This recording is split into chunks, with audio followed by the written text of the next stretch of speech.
यह बहुत पुरानी बात है। गौतम बुद्ध एक शहर में प्रवास अपने पूर्व रहने के स्थान को छोड़कर किसी दूसरे स्थान पर जाकर बसना कर रहे थे। उनके कुछ शिष्य भी उन्हीं के साथ थे। एक दिन शिष्य शहर में घूमने निकल गए, लेकिन उस शहर के लोगों ने उनके शिष्यों को बहुत बुरा भला कहा। शिष्यों को ये सब सहन नहीं हुआ और वो सब वापस लौट आए। जब बुद्ध ने देखा कि उनके सभी शिष्य बहुत ज्यादा क्रोध में लग रहे हैं, तब उन्होंने उनसे पूछा, क्या बात है, आप सभी इतने क्रोध में क्यों दिखाई दे रहे हैं?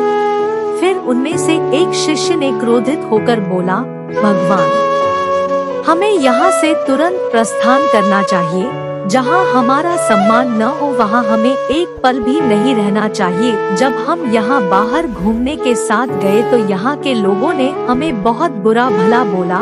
यहाँ के लोगों को दुर्व्यवहार के सिवा कुछ और आता ही नहीं है। उसकी बातें सुनकर गौतम बुद्ध मुस्कुराकर बोले, क्या किसी और जगह पर तुम सद्व्यवहार की आशा करते हो?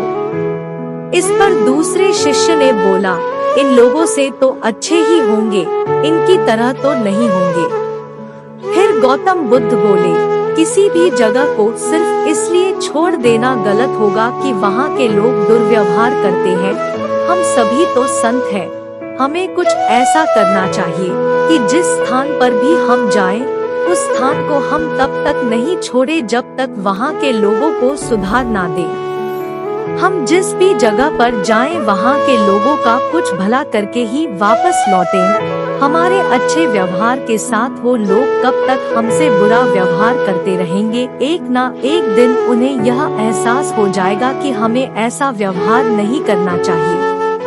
आखिर में उन्हें सुधरना ही होगा। वास्तविकता में संतों का कार्य तो ऐसे लोगों को सुधारना ही होता है। सही चुनौती वो होती है जब हम विपरीत परिस्थितियों में खुद को साबित कर सके।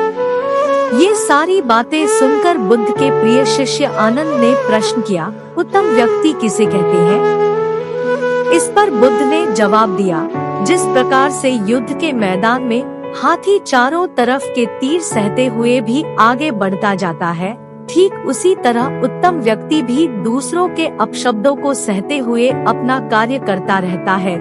जो खुद को वश में करना सीख ले, उनसे उत्तम कोई और नहीं हो सकता।